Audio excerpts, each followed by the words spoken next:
Okay, so great. You found the girls that want you to approach them. You can see who they are. And you know what qualities you need to display to be attractive. But we're missing out one really important thing. Free will. We're making an assumption that every single girl you meet is exactly the same.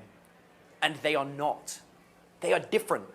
And you do need to know somewhat about the different kind of girls that you're going to be meeting and what you can do to talk to the different kind of girls. But it starts with knowing which qualities girls find attractive in you. So I'm not talking about the qualities of a natural. I'm talking about the actual qualities that a female finds attractive. There are two universal qualities that every single male has to have for a girl to think you're attractive. Number one, humor.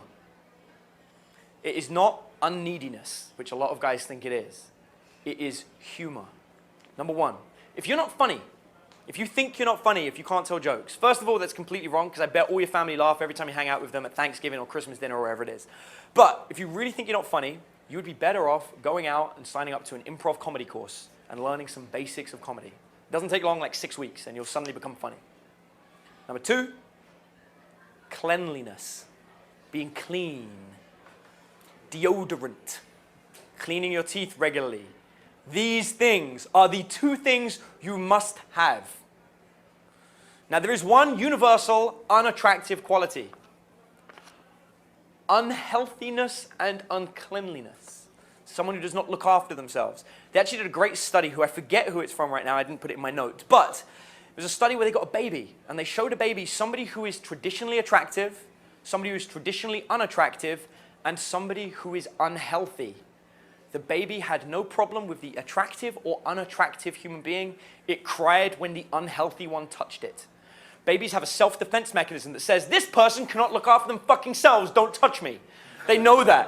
You can smell it. They stay away. This person smells like body odor. Did you know body odor comes from not your sweat, but from the bacteria on your body? Yes, that's right. It's the bacteria that smells, not the sweat. That is because you need cleaning. You need to get rid of all that bacteria, and the babies smell it, and they know it, and you're unhealthy. And so that is an unattractive quality. That is something that you need to not have. Now, beyond that, there are individual qualities that will make you attractive to certain people, but unattractive to others. Now, thankfully, there's a really simple way of working this out. There's a psychologist by the name of Eysenck created a model called the PEN model. And it's a simple model of personality profiling. And it has 3 different elements. P stands for psychotic. Somebody who's psychotic isn't insane. There's somebody who makes emotional decisions. So somebody who is psychotic is somebody who, wakes up one day and is like, fuck going to work. I'm just going to play video games all day. That would be somebody who made an emotional decision. They didn't make a logical decision, which was go to work, make money, and you can have more video games. They made an emotional decision. The next quality is E, or extrovert, somebody who is extroverted. If you have a high E, you're somebody who is very, very extroverted. You like going out there and socializing and meeting people. And then N is neurotic. Not depressive, just neurotic. You just kind of see the fact that, the cup is half empty, it's not half full. You take the wrong side of things.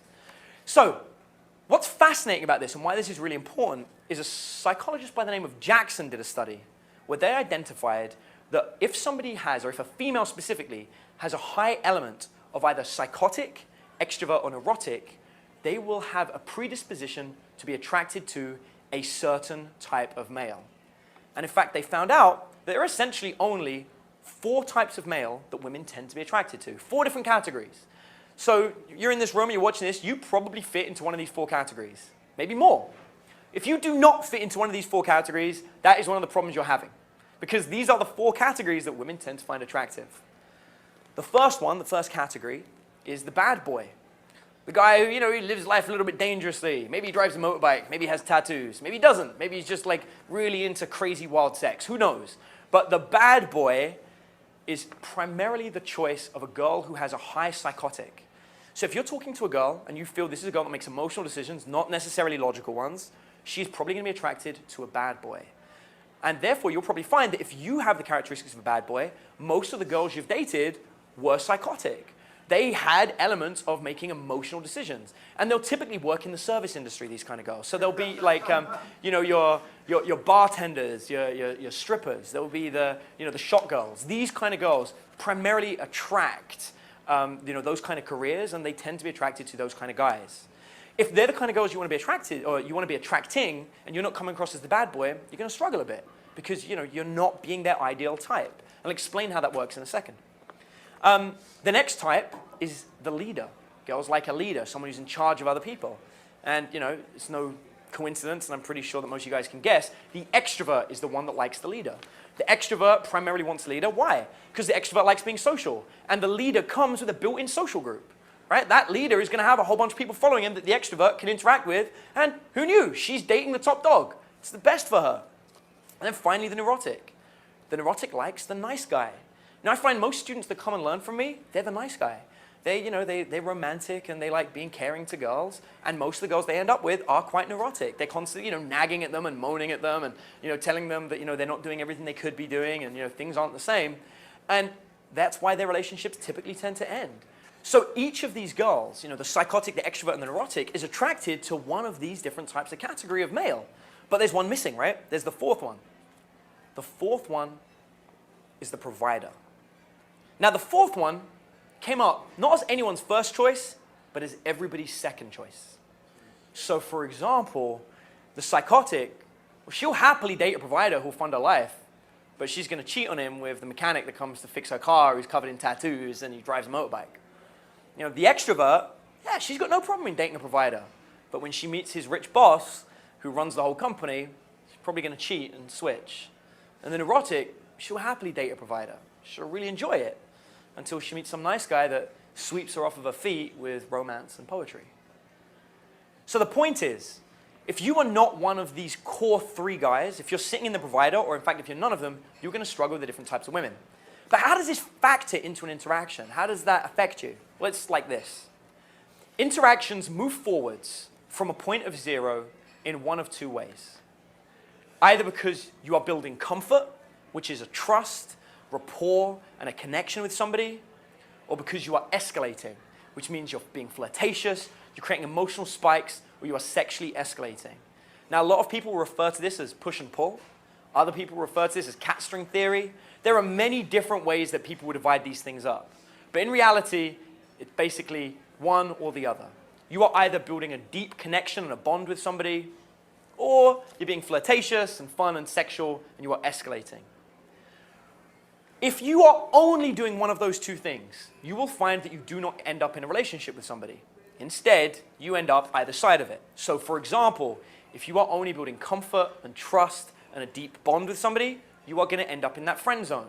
And there you will stay until you escalate, which is why I'm not scared of the friend zone, because I know how to get out of it. On the other hand, if all you do is sexually escalate, flirt, and don't take things seriously, you're going to be pinned as a player. And she's not going to want to touch you. She's going to want to stay away from you because you're bad news. You're someone she can't trust. The key to a good relationship with somebody is balancing the two.